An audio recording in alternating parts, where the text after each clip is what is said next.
Everyone, welcome back to our new blog. Last ব্লগে যেরকমটা তোমরা দেখলে আমরা দীঘায় ঘুরতে গেছি, আর এই ব্লগটা হচ্ছে দীঘার সকালে আমরা কি করলাম।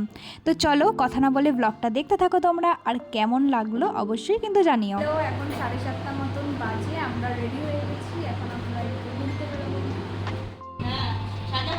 হ্যাঁ এই ঘরের অবস্থা, সবাই ঘরে রয়েছে।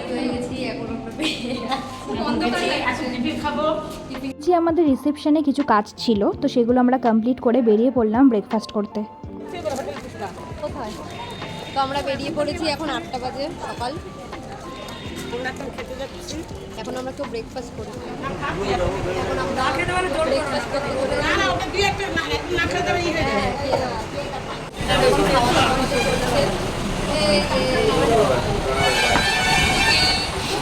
আমরা বেরিয়ে পড়েছি। আবার আমরা এসে গেছি। দেখো একটা কুকুরও নেমেছে স্নান করতে। একটা কুকুরও নেমেছে স্নান করতে।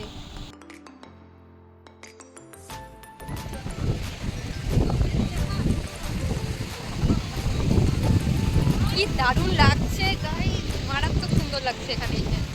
তো চা খেয়ে আমাদের এখানে একটু ঝামেলা হয়ে গেল কে কোথায় যাবে সেই নিয়ে। তো শেষ অবধি উদয়পুরেই প্ল্যান হলো, আমরা বেরিয়ে পড়েছি। আর ওই 15 মিনিট মতন হয়তো লাগলো, আমরা চলে এসেছি উদয়পুরে।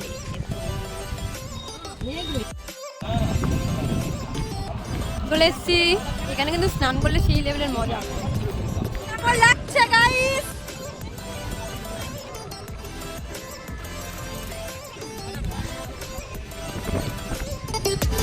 এই লেভেলের লাগছে, ওয়াও। ফটো তুলছে, চলো আমরা যাই।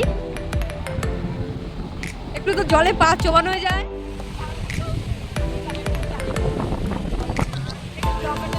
হ্যালো,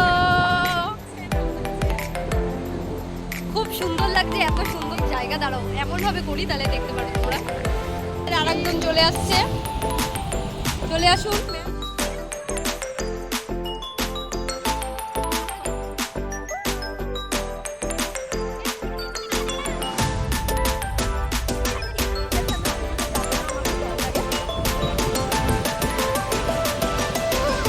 কত দূরে চলে যাচ্ছে মা রিমি।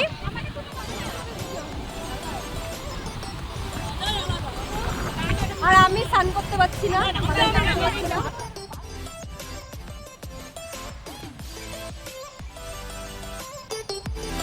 এখানে এসে আমাদের এত ভালো লাগছে, মনে হচ্ছে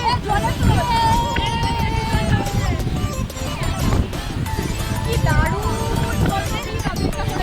আবারও বড় হয়েছে।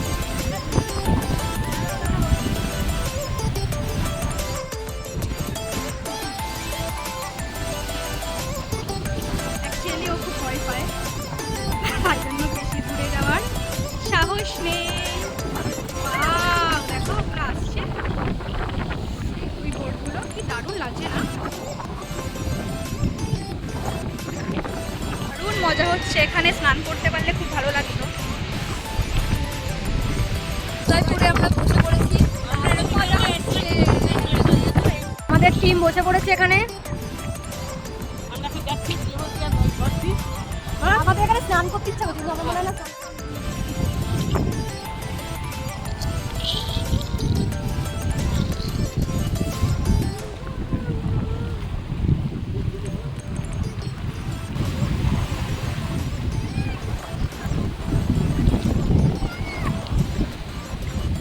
চলো, এখন 9:30 বাজে, কিন্তু মনেই হচ্ছে না দেখে। আমরা এখানে সবাই বসেছি চেয়ার পেতে, আর না দেখানো যাবে। তো গাইস এখন আমরা যাচ্ছি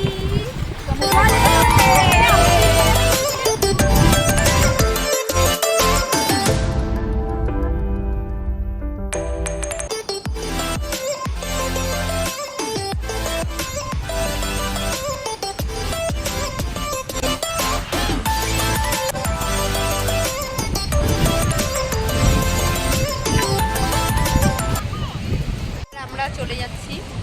আমরা ওই দূরে যেতে পারছি না, ওখানে অনেকটা, ওখান থেকে হেঁটে তারপর যেতে হবে। তো আমরা এখানেই ফটো তুলে নিই। এই যে আমরা পুরী চলে এসেছি এবার। জয় জগন্নাথ। বাহ, আরে মন্দিরে ঢুকতে আবার পয়সা লাগে নাকি? আরে প্রথম জয় জগন্নাথ ধাম, এই দেখো কি লেখা, জগন্নাথ ধাম। ভীষণ সুন্দর এরিয়াটা, অনেকটা বড়। 10:21 মতন বাজে, আমরা চলে এসেছি উদয়পুর থেকে। এখন আমরা একটু ড্রেস চেঞ্জ করে যাব স্নান করতে ওল্ড দীঘাতে। ড্রেসটা চেঞ্জ করে নিয়ে দেখো প্রচুর রোদ, মনে হচ্ছে কি মানে 9টা-10টার সময় মনে হচ্ছে যে 12টা 1টা 1:30 বাজে, এত গরম। আমরা রেডি হয়ে গেছি, এখন যাব হচ্ছে স্নান করতে। এখন 11টা বাজে, আমরা সবাই এখন এই মনে হচ্ছে মরা পড়া পেতে এখন নামটা করে গেছি। তো আমরা এখন বেরোবো, চলো। তো চলো আমরা সবাই যাব, বেরিয়ে যাই। এখন আমরা যাচ্ছি কনফিউজ, নিউ দীঘা যাবে না ওল্ড দীঘা যাবে স্নান করতে। বাইরে প্রচুর রোদ, দেখো কেমন হচ্ছে।